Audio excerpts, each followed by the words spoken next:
and so on. We won't go through the others, but those are the two basic tenets. First, that the universe evolved and man evolved, and everything else then is in that process of evolution. Now, if anyone wants to defend humanism as being maybe something that's nice and humanitarian, I want to emphasize that this is nothing but atheism under another term.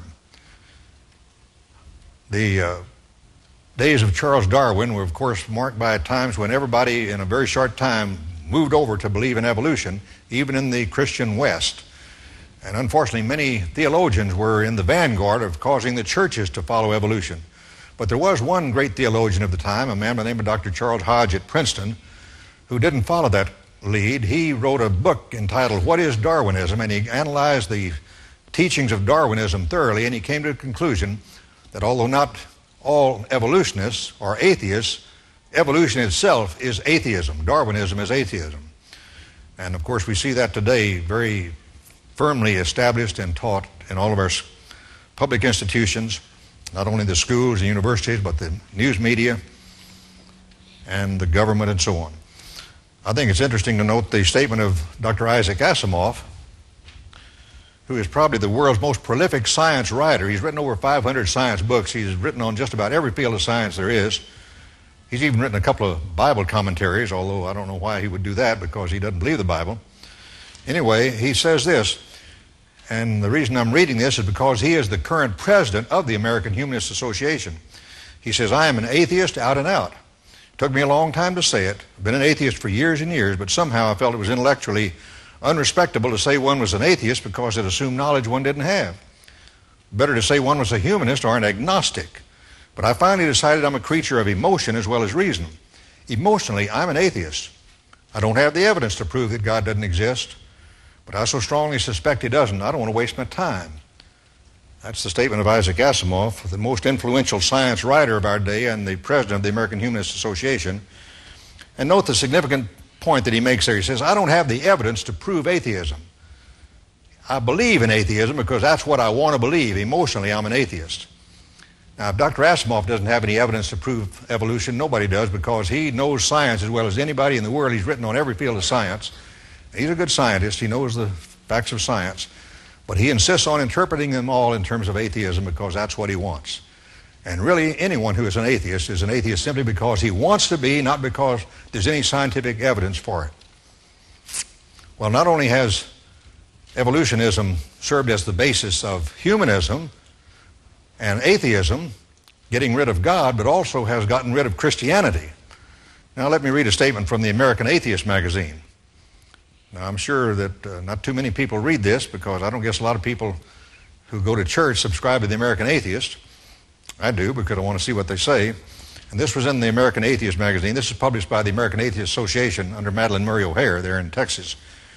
Mr. Bozarth, G. Richard Bozarth, in an article entitled The Meaning of Evolution, says Christianity has fought and still fights and will fight science to the desperate end over evolution, because evolution destroys utterly and finally the very reason Jesus' earthly life was supposedly made necessary.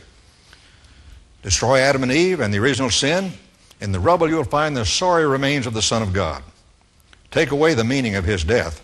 If Jesus was not the Redeemer who died for our sins, and this is what evolution means, then Christianity is nothing. And so evolutionism gets rid of Christianity, because we have death and suffering long before there was any sin in the world, and so the idea that Jesus Christ could die for our sins and therefore pay the penalty for them becomes meaningless, because death was in the world long before Jesus ever showed up, or even before sin ever came. And so the whole meaning of Christianity is out the window. And the sad thing is that these atheists seem to understand that better than a lot of Christians do, because many Christians think it doesn't really make any difference whether you believe in evolution or not. It makes a terrible difference, because if one is consistent in his thinking and logical in his reasoning, he will see that if he believes in evolution, he cannot believe in Christianity. They simply don't go together. Here's another statement from a man by the name of Dr. E.O. Wilson. Now, Dr. Wilson is one of the most bitter enemies of Christianity in the country today. He's a professor at Harvard University. He's the architect of the system known as sociobiology, which tries to explain human societies in terms of animal and insect societies. Dr. Wilson has said that biblical Christianity is one of the unmitigated evils of the world. Well, how did he come to that position? Well, here's his own testimony. He says, as were many persons from Alabama I was a born-again Christian. But when I was 15, I entered the Southern Baptist Church with great fervor and interest in the fundamentalist religion. I left at 17 when I got to the University of Alabama and heard about evolutionary theory. And that testimony of Dr. Wilson can be multiplied many times over. I spent a good part of my life teaching in secular universities, in 5 of them actually. And I've seen this happen over and over again. Young people from good Christian churches and good Christian homes get to the university, and pretty soon they're just overwhelmed by the tremendous influence and pressure to believe in evolution and all the systems that are built upon evolution. I had many sad testimonies of that sort that we could share, so that Christianity is destroyed really by evolution. Jacques Monod, the great French scientist, biologist, won a Nobel Prize. Just before he died, he was also another atheistic humanist. He said, "Natural selection is the blindest and most cruel way of evolving new species and more complex and refined organisms. The struggle for life and elimination of the weakest is a horrible process against which our whole modern ethics revolts." Then he goes on to say, "I'm surprised that a Christian would defend the idea that this is the process which God more or less set up in order to have evolution." You see, if evolution is really true, that means that God, if there is a God, using the evolutionary process as his process of creation, used the most wasteful, inefficient, cruel process that anybody could conceive of by which to produce man. It just makes no sense to believe that a God who is powerful and wise and loving would do such a thing as that. People say, "Well, can't you be a Christian evolutionist?" Yeah, there are Christians who are evolutionists. I myself was one all through college, and so I can understand that and sympathize a little bit with it. But the fact is, it's a contradiction in terms. Evolution is not Christian. Christians can be lots of things they ought not to be. You can be a Christian liar, you can be a Christian thief, you can be a Christian adulterer, you can be a Christian evolutionist, but you ought not to be any of those things, because these are contrary in the very nature of things to the doctrine of Christianity. Well, let's go on beyond that. Not only does evolution permeate all the disciplines as they're taught today, not only has it resulted in the destruction of belief in theism, belief in God, but also in Christianity, to those who think logically at least. But as a matter of fact, it has been the basic philosophy underlying all the evil systems that have plagued the world since the days of Charles Darwin. For example, take Nazism under Adolf Hitler in Germany.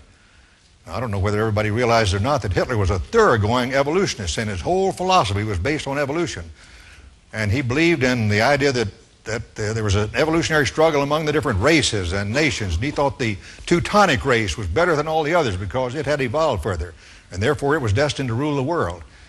And the only way he could really do that was through this struggle for existence, warfare between nations, so that the best would survive. Let me read a statement from Dr. Daniel Gossman in a book entitled The Scientific Origins of National Socialism, which was Hitler's philosophy. He says, "Hitler stressed and singled out the idea of biological evolution as the most forceful weapon against traditional religion. And he repeatedly condemned Christianity for its opposition to the teachings of evolution. For Hitler, evolution was the hallmark of modern science and culture.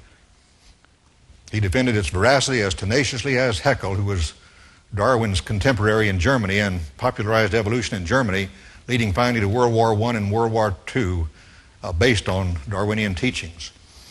Now, Nazism, National Socialism, Hitlerism has pretty well died out. It didn't work, it failed, because it was based on a false premise, but look at the terrible damage it did before it finally was put down. And the same thing is true with communism.